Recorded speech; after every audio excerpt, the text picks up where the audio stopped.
warahmatullahi wabarakatuh. Saya Siti Hajar Emdun dengan NPM 0227221158. Saya mahasiswi kelas 4B Program Studi Akuntansi Fakultas Ekonomi dan Bisnis Universitas Hairun Ternate. Pada video kali ini saya akan menjelaskan mengenai penelitian hermeneutika. Untuk memahami lebih dalam lagi apa itu penelitian hermeneutika, silahkan disimak video saya. Hermeneutika merupakan sebuah metode interpretasi terhadap sebuah simbol baik berupa teks atau lambang lainnya.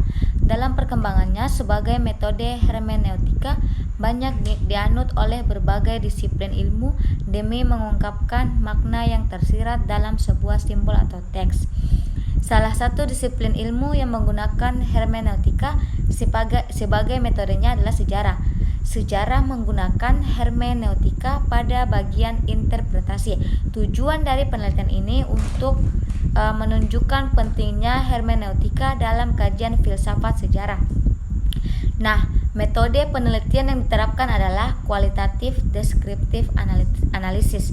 Hasil dari penelitian ini menunjukkan beberapa hal, diantaranya yaitu varian atau jenis-jenis dalam hermeneutika, mulai dari hermeneutika romantis milik Friedrich Ernst Daniel, hermeneutika metodis karya Wilhelm Dilthey,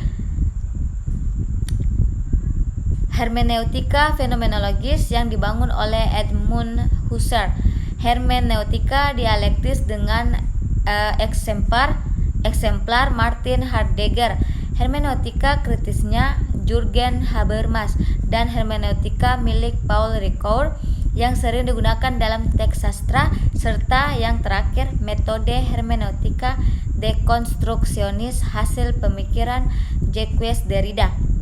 Nah, selain itu dibahas juga alasan hermeneutika menjadi sebuah metode dalam filsafat sejarah dan bagaimana cara memahami filsafat sejarah dengan hermeneutika.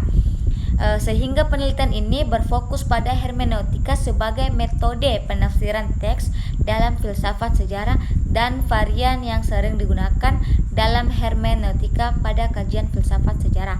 Hal ini dilakukan demi membatasi terlalu luasnya objek kajian dalam penelitian. Hermeneutika memiliki sejarah yang panjang yang mungkin hampir sama tuanya dengan filsafat. Jika diurutkan, dapat dikatakan bahwa hermeneutika dalam perkembangannya melingkup mitologi, teologi, filsafat, linguistik, serta akuntansi.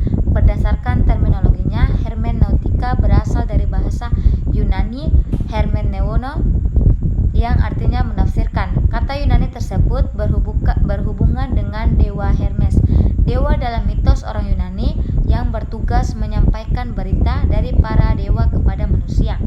Dewa ini juga dewa ilmiah, penemuan, kefasihan bicara, seni tulis, dan kesenian. Menurut Wikipedia, nama Hermes juga berhubungan dengan tugas mengganti apa yang di atas pemahaman manusia ke dalam suatu bentuk di mana pikiran dan akal manusia dapat memahaminya. Orang-orang Yunani menghubungkan penemuan bahasa dan tulisan pada Hermes, yakni dua hal tersebut, bahasa dan tulisan, merupakan alat bagi manusia untuk memahami makna-makna dan memindahkan pada orang lain. Kata hermeneu juga berarti mengungkapkan pikiran seseorang dalam kata-kata. Sebagai kata kerja, kata ini juga berarti menerjemahkan dan juga bertindak sebagai penafsir. Sehingga berdasarkan ketiga pengertian tersebut, hermeneutika merupakan usaha untuk beralih dari sesuatu yang gelap ke sesuatu yang lebih terang. Secara etimologis, akar kata hermeneutika berasal dari bahasa Yunani hermeneuein yang berarti menafsirkan. Maka kata benda hermeneia secara harfiah dapat diartikan sebagai penafsiran atau interpretasi. Di dalam istilah itu secara langsung terkandung unsur-unsur penting, yaitu mengungkapkan, menjelaskan, dan menerjemahkan. Adapun asal-usul hermeneutika sendiri yakni ketika Hermes menyampaikan pesan para dewa kepada manusia, dan hermeneutika pada akhirnya diartikan sebagai proses mengubah sesuatu atau situasi ketidaktahuan menjadi mengerti. Hermeneutika dapat didefinisikan secara longgar sebagai suatu teori atau filsafat interpretasi makna, kesadaran bahwa ekspresi-ekspresi manusia berisi sebuah komponen penuh makna yang harus disadari sedemikian rupa oleh subjek dan yang diubah menjadi sistem nilai dan maknanya sendiri, telah memunculkan persoalan-persoalan hermeneutika. Dalam pandangan klasik, hermeneutik mengingatkan kita pada apa yang ditulis Aristoteles dalam Perihermeneias atau De Interpretatione, yaitu bahwa kata-kata yang kita ucapkan adalah simbol dari pengalaman mental kita, dan kata-kata yang kita tulis adalah simbol dari kata-kata yang kita ucapkan itu. Nah, bahasa tidak boleh kita pikirkan sebagai yang mengalami perubahan. Menurut Gadamer, bahasa harus kita pahami sebagai sesuatu yang memiliki ketertujuan atau teleologi di dalam dirinya, karena kata-kata ataupun ungkapan mempunyai tujuan atau telos tersendiri atau penuh dengan maksud.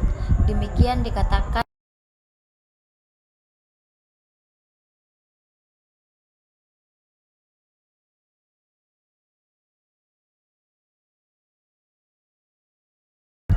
menggunakan hermeneutika adalah ilmu tafsir kitab suci, sebab semua karya yang mendapatkan inspirasi ilahi seperti Al-Quran, kitab Taurat, kitab-kitab Veda, dan Upanishad supaya dapat dimengerti memerlukan interpretasi atau hermeneutika.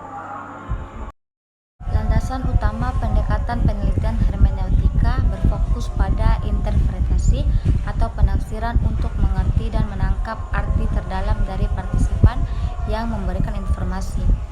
Hermeneutika mensyaratkan pemahaman konteks yang benar sehingga arti asli dapat terungkap. Asumsi hermeneutika bahwa semua ilmu dan kegiatan belajar bersifat empiris, tetapi semua pengalaman selalu terkait dengan mendapat pengesahan oleh kesadaran kita. Sangatlah mustahil memahami sesuatu tanpa adanya kesadaran akan sesuatu tersebut. Ilmu hermeneutika melibatkan seni membaca teks sehingga maksud dan arti di balik teks dapat dimengerti secara penuh. Analisis hermeneutika dibutuhkan untuk menarik pengertian yang benar atas suatu teks. Untuk memahami teks perlu suatu penafsiran. Oleh sebab itu, peran penafsiran adalah salah satu titik sentral hermeneutika. Tanpa penafsiran tidak mungkin memahami suatu teks. Begitu pentingnya peran penafsiran sehingga Nietzsche mengatakan bahwa sebenarnya tidak ada gejala moral, yang ada adalah penafsiran moral dari suatu gejala. Penafsiran membuka selubung yang tersembunyi di belakang gejala objek.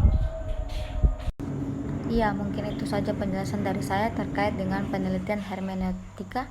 Semoga dapat dipahami oleh teman-teman yang menonton. Terima kasih atas perhatiannya. Billahi taufiq wal hidayah. Wassalamualaikum warahmatullahi wabarakatuh.